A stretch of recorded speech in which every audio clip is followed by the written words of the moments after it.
While most cavalry assaults are savage enough, Gregor Clegane's bands of mounted brigands take brutality beyond all norms. It's not enough for them to simply shred through enemy ranks from the flanks or the rear. For the type of man drawn to Clegane's ranks, a weapon that leaves an enemy crippled and shattered is as good as one that kills swiftly and efficiently. Yet, for all their fearsome reputation, brigands have little thirst for fair fights. Thanks for stopping by Big Top Gaming. My name's Brian, and in this video we're going to be taking a look at a recent release for A Song of Ice and Fire, the House Clegane Brigands for House Lannister. So this unit box comes with 4 unique sculpts along with a banner, so we get banners, right? We're not Night's Watch or Free Folk.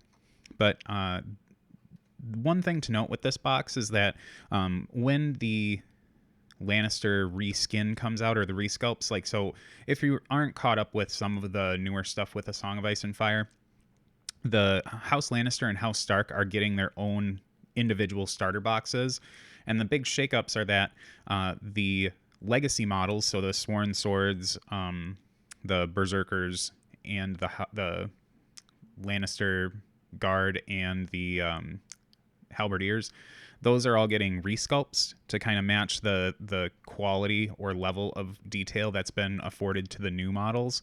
And each one of them is removing a unit from the original starter and adding a new one. So with House Lannister, we're seeing the Mountains Men taken out, and they get to put back in, or their place is taken up by the Brigands. And for Starks, it's geez, why can't I think of it right off the top of my head? Oh, the Outriders. They're coming out and getting replaced by the Karstark Spearmen. So if you're interested in getting 2 of these and you have your sights set on that Lannister starter box, then you only need 1 of these. If you're getting the Lannister starter box, you don't need to go out and buy a single box of these. For me, I'll be holding on till the starter comes out so I can grab these guys. So I asked the question a while back on the Big Top Gaming Facebook page, and I'll leave a link to that in the description below here.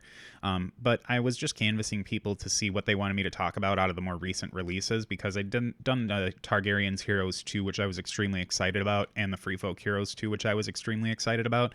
But, you know, after that, things kind of get blended a little bit in terms of my interest. I love all this stuff. All the armies are fun. Like, I just, all these releases are neat, but I just didn't know quite where I wanted to go, because the Targaryens and Free Folk were just like big red flags. Please talk about these. But it seemed like most people wanted me to talk about the Brigands. At least that's what it seemed like when I had kind of thumbed through the responses. So looking at this, I think it's also a good unit to talk about right now, considering we're, you know, close-ish. Who knows when the Lannister starter set's going to come out. And the Brigands do play quite a bit differently from the things that are available in that new starter set. They do kind of feel a little Mountain Men-y.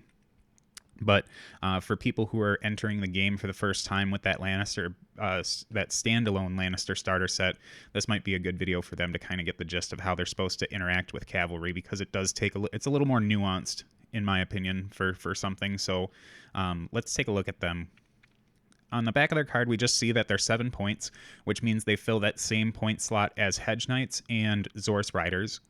They have a movement of 6, which is, you know, what it's not what I'd expect for cavalry. It's like probably where most cavalry sits in general, unless you're like tanky with your speed 5 and 4. But 6 is pretty fast and will get you around the table quite easily.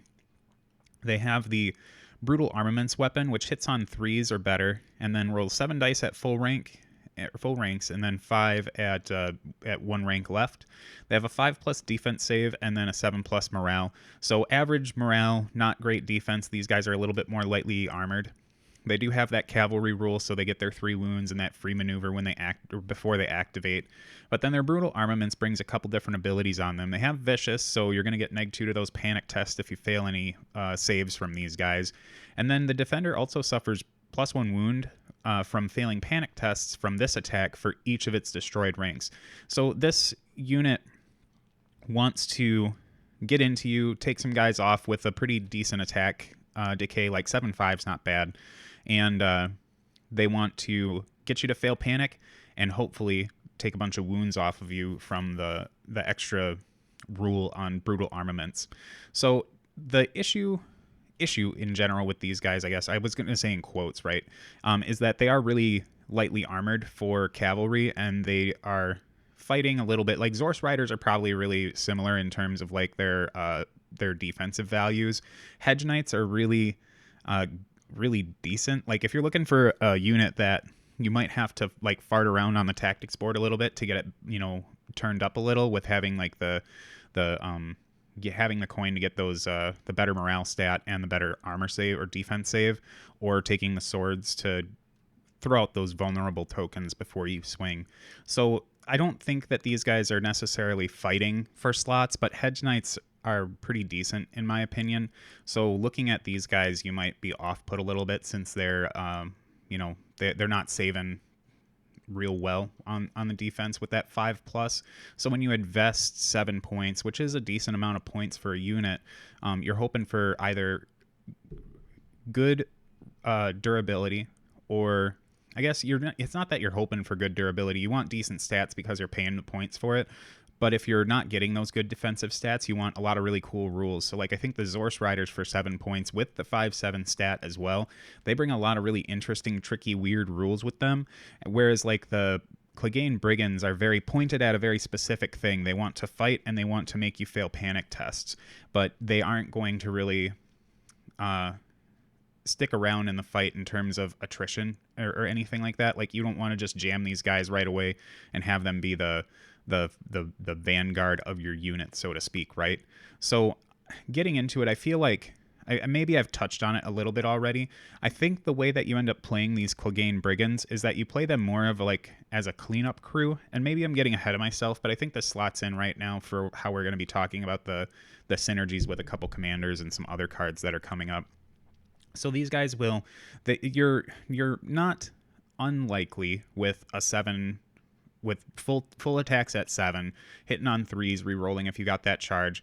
It's not unlikely for you to wipe out a rank there, depending on what you're going into, but you would prefer to go into something that's been softened up a little bit so that you're likely to do something to it and get one of those ranks down, and then that way you kind of capitalize off of the brutal armaments for failing the panic test will cause you to suffer extra wounds. So like I can see having like your really tough stuff or your fighty stuff go up front and just kind of do their glass cannon burnout thing, and then the brigands will come in later and clean up. So these guys, it's kind of nice because I think if you're trying to play a really forward aggressive combat army, sometimes you can forget that you're leaving your backfield objectives alone. And with fighty armies, they want to make sure that they have got enough bodies on the floor to actually do work, So having the Clegane Brigands kind of hang out as your second wave to say, okay, my glassy, fighty units have done some work and cleaned some guys up, and now these Brigands who've been sitting on an objective for a little bit, they're going to now unpack and take out the rest and just kind of swipe through things, doing the work that our Alpha Strike couldn't do. So let's look at some synergies here. We're going to move over to some attachments. First up, we have Gregor Clegane, the Mounted Behemoth. So this is the mountain that rides the attachment version. He has the Unstoppable Wrath ability, which means that the unit's melee attacks deal +2 wounds. That's just automatic. You can't stop it. And then he has Uncontrolled Rage. So each time this unit activates, it can charge if it can charge an enemy unit. It performs a morale test, and on a failure, you have to make a charge towards the nearest valid target, but then you count as rolling a 6 on all your charge distance dice. So the cool thing about Gregor Clegane, outside of being a little bit more pricey as an attachment, is that he makes sure that you're going to guaranteed take a panic test. So that'll be at -2 from Vicious, and you might suffer some extra casualties from the other part of brutal armaments where you suffer extra wounds for each destroyed rank. Like he's already the mountain's already doing half of a rank's worth of damage on his own. So those 7 dice that are hitting on 3s don't really need to do a whole lot more work in order to get that ability to trigger and kind of keep the ball rolling on kind of squashing out these units. I think that he's not a bad choice for this unit if you've got the points to spare for it. Flipping over to someone just a tad bit cheaper, and I do mean a tad, we can look at that Clegane Butcher from the Lannister Attachments 1 box. So he brings the Order Spread Fear, which states when an enemy engaged with this unit fails a panic test, you target one other enemy in long range, and they suffer a panic test with -1 to their roll for each remaining rank in this unit, and then on a failure, it suffers an additional wound to that. They also have Weaken Resolve, so each time an enemy engaged with this unit fails a panic test, that enemy becomes weakened. So for an extra 2 points, we get some decent abilities here. The Weaken Resolve feels really good for the Clegane Brigands because they don't want their opponents smacking them back at all, or smacking them back in a worse fashion. So putting that Weaken token on them if they fail that panic test, which you're hoping they will if you're picking your targets right, is going to be really good for them and kind of keep them around. They kind of become a self-maintained unit at that point. The Spread Fear ability or order is really cool too, because what you're doing here is you're kind of setting the brigands up for their next charge. So like you're hoping that within a combat or two, the enemy that you're engaged with who's failing panic test is going to be close enough to where you can kind of chain into another one later as the turns go on. And if you're softening them up by making them take panic tests at -1, maybe -2, and suffering an additional wound for that, I think that it's pretty good for trying to get that brutal armaments to trigger again, where you have less work to do. Kind of the same thing as the mountain, but it's just a few more hoops you got to jump through. Either way, these attachments do take this unit up to 10 and 9 points, which is a huge investment in your army for something that you're kind of not sure if it's going to get the chance to do what it needs to do. You kind of have to like set it up for it. You think at 9 or 10 points, you're looking at something that you want to be in the front, doing the business, doing work, and sticking around for a long time. But these guys at that point investment are probably not going to start making those points back for you until the game starts to progress a little bit on like turn 3 and 4. So I could definitely see someone not wanting to take any of these attachments, but I think both of them really they help the brigands do what they want to do, which is just getting in the business and cleaning up stuff that is left over from your other attacks or your other alpha units. So flipping over to a few commanders that I think would synergize with this one, I'm sure nobody is surprised that Gregor Clegane the Mountain is going to be a good choice. So in this version, you wouldn't get to take the mountain that rides with him or with the brigands, but you could still get your Clegane Butcher if you wanted to, spice the unit up a little bit. And just about every single one of his cards does good stuff for the brigands. You've got the price of failure is kind of like interesting. They're hitting on 3s, but I probably wouldn't use this card on them because I don't want my brigands taking extra wounds. I think the 3+ is reliable enough, but in certain situations, like if your opponent's agile and takes you down to a 4, this could come in handy for trying to deliver some extra blows to the unit.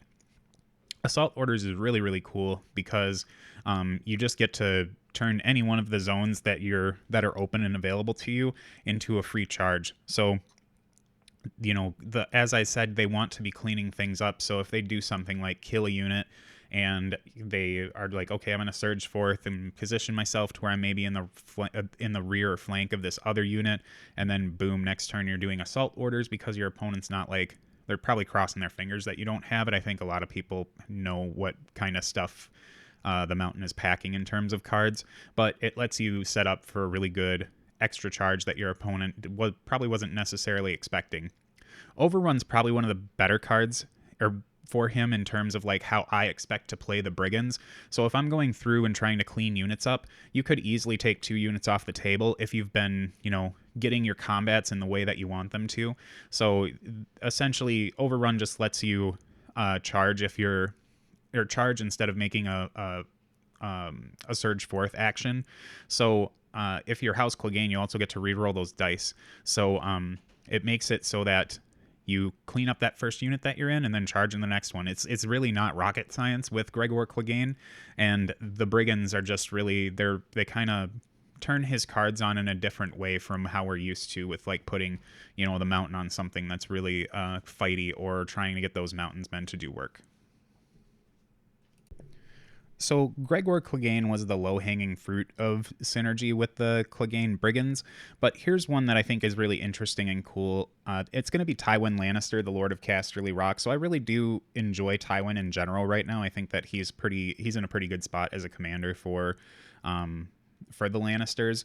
His cards are really great, and they do quite a bit with the Brigands here. It does let them do what they want to do, just maybe not in the same way or with less stipulations than what the Mountain's trying to do with them. So the first card he has is Issue Commands. This is probably one of my favorite cards that they came out with in the new update, and it just states that when your commander unit activates, they can't perform an action that turn, but instead one other friendly unit within long range can perform a charge or an attack action. But then, of course, if you want, you can use this to draw a card at the start of any turn, usually for when your commander's dead or you're like up against the wall and really need something. But this is essentially like Assault Orders with not having to have the stipulation of activating that NCU to do it. You just say, my commander's back here sitting on an objective, scoring me points. So Clegane Brigands, go ahead and make a free charge or a free attack to clean up that unit that you're engaged with. So it's got this cool, neat flexibility to it that I really enjoy and appreciate, and makes it so that your Clegane Brigands can keep doing what they need to do. Broken Resolve's another one that really synergizes with this unit. It triggers when a weakened enemy activates. You then attach this card to the enemy unit until the weakened token is removed. And then with this card attached, that unit suffers -2 to morale test rolls. So getting weakened tokens on something is not really difficult. You've got Pycelle in the list, or you could get Pycelle in the list, and then you could also have that Clegane Butcher on the Brigands, so that the weakened tokens are kind of coming out from them on their own. And just always having -2 to morale, this can take a unit that you might have accidentally got engaged with, or maybe that's been having a bit of it's giving you a bit of a tough time trying to carve through it with Vicious and maybe some other bonuses or penalties that your opponent might have on them. Having that extra -2 to morale test rolls is really good for trying to make sure you can get through that and trigger the Brutal Armaments ability regularly. The final card that Tywin brings is Exploit Weakness. And this triggers when a friendly unit's performing an attack before rolling the attack dice. You can expend one weakened token from the defender, and if you do, they become panicked and vulnerable. And then, of course, if it's Tywin's unit, they get to re-roll dice, but he can't go in this unit. So the thing that I like about Exploit Weakness in relation to the Clegane Brigands is that the weakened tokens do keep them alive. Like, it stops your opponent potentially from hitting you as much as they would normally.